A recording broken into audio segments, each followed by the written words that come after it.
હાલમાં હિન્દ મહાસાગર રીમ એસોસિએશનના મહાસચિવ કોણે નિયુક્ત કરવામાં આવ્યા?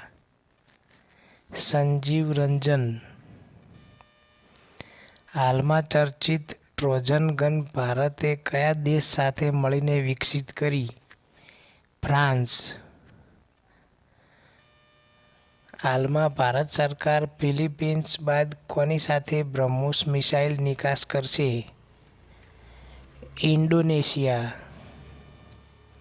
હાલમાં ભારત સરકારની કઈ ધરોહર સ્થળને વર્લ્ડ મોન્યુમેન્ટ વોચ લિસ્ટમાં 2025માં સામેલ કરવામાં આવ્યું?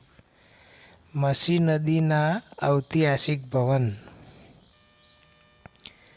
હાલમાં જારી ગ્લોબલ ફાયર પાવર ઇન્ડેક્સ 2025માં ભારત કયા સ્થાને છે? ચોથા સ્થાને છે.